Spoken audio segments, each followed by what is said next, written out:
సమాచారం. ఓకే, ఇంకో రెండు ఇంట్రెస్టింగ్ పాయింట్స్ ఏంటంటే, ఒకటి ఏపీలో ఇన్వెస్ట్మెంట్స్, దాంతోపాటు ప్రాయశ్చిత్య దీక్షలు, ప్రమాణాలు, దానికి సంబంధించిన పాప పరిహారాలు, ఇది ఇంకా రెండు టాపిక్స్ ఉన్నాయి. కాబట్టి ముందుగా ఏపీ ఇన్వెస్ట్మెంట్స్ సంబంధించి గతంలో వైఎస్ఆర్సీపీ గవర్నమెంట్ వచ్చాక ఇన్వెస్ట్ చేద్దాం అనుకున్న కంపెనీలు వెనక్కి వెళ్ళడం, మళ్ళీ కూటమి ప్రభుత్వం వచ్చాక లులుమాల్ కావచ్చు, ఇంకా చాలా సంస్థలు పెట్టుబడి పెట్టేందుకు, ఈవెన్ బిజినెస్ మేనేజ్మెంట్ కోసం సంబంధించిన పెద్ద సంస్థ కూడా ఇటు ఏపీలో పెట్టుబడులు పెట్టేందుకు సిద్ధమవడం, ఇవన్నీ చూస్తున్నాం. దీనికి సంబంధించి ఫస్ట్ లులు మాల్కి సంబంధించి హిస్టరీ చెప్పుకోవాలి అంటే నిజంగా నవ్వొస్తుంది. గతంలో ఇన్వెస్ట్మెంట్లు పెట్టారు 2019 ఎలక్షన్స్కి ముందు. ఇన్వెస్ట్మెంట్ కోసం అని చెప్పి ఆంధ్రప్రదేశ్కి రావడం, లులు వాళ్ళు వైజాగ్లో వాళ్ళకి స్థలం కేటాయించడం గత చంద్రబాబు ప్రభుత్వం. వచ్చిన వెంటనే జగన్మోహన్ రెడ్డి చూసి లేదు తక్కువ ధరకే కట్టబెట్టేస్తున్నారు, అసలు మాకు ఇలాంటి మాల్స్ కానీ ఇది ఏం అవసరం లేదు అంటూ నానాయాగి చేశారు. అయితే తర్వాత రహేజా వాళ్ళతోటి ఒప్పందం చేసుకొని అదే ధరకి ఇంకా ఎక్కువ విస్తీర్ణ భూమిని వాళ్ళకి ఇచ్చి ఇక్కడ పెద్ద షాపింగ్ మాల్ పెడుతున్నాం అని చెప్పి వాళ్ళు చేశారు. అంటే గత ప్రభుత్వం తీసుకున్న నిర్ణయాలు ఏవి మాకు అవసరం లేదు, మేము కొత్తగా మేము అధికారంలో ఉన్నాం కాబట్టి మా ఇష్టం, మేము ఎవరికి చెప్తే వాళ్ళకి ఇవ్వాలనేటువంటి ఒక పందా నడిచింది.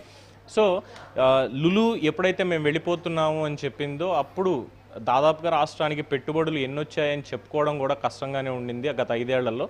అంటే గుడ్డు పొదగలేదు అని అప్పుడు ఐటీ శాఖ మంత్రి చెప్పారు కాబట్టి దాన్ని అలాగే చూడాలి.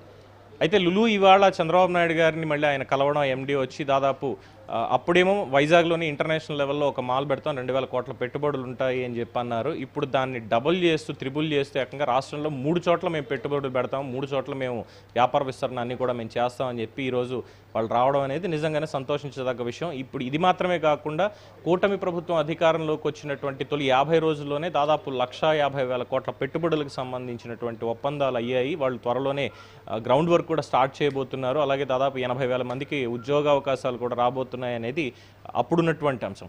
సో పెట్టుబడుల పరంగా చూస్తే గ్రీన్ ఎనర్జీ విషయంలో కావచ్చు, మిగతా విషయాల్లో కావచ్చు, మళ్ళీ బ్యాక్ టు ద రూట్స్ అన్నట్టుగా గతంలో 2014లో రాష్ట్రం విడిపోయిన తర్వాత ఉన్నటువంటి పరిస్థితి, ఆ రోజు ఎలాగైతే ఇన్వెస్టర్ల కోసం బ్రాండ్ ఏపీని బిల్డ్ చేశారో ఇప్పుడు మళ్ళీ రీబిల్డ్ బ్రాండ్ ఏపీ అన్న పేరుతోటి, రైజ్ ఏపీ పేరుతోటి ప్రభుత్వం కార్యక్రమాలు చేస్తోంది. ప్రతి రంగంలోనూ కూడా బలోపేతం చేయాలి, అలాగే ఉపాధి చూపించాలి. దాదాపు 20 లక్షల మందికి 30 లక్షల మందికి ఉద్యోగాలు చూపించాలి, ఉపాధి కల్పన చేయాలి అనేటువంటి లక్ష్యంతో మొత్తం పెట్టుబడిదారులతోటి మొత్తం అందరితోటి కూడా చర్చలు జరపడం, ఇంటర్నేషనల్ లెవెల్ నుంచి కూడా కొన్ని బ్రాండ్స్ ఏపీకి రాబోతున్నాయి అనేటువంటి సమాచారం కూడా అందుతోంది. మరి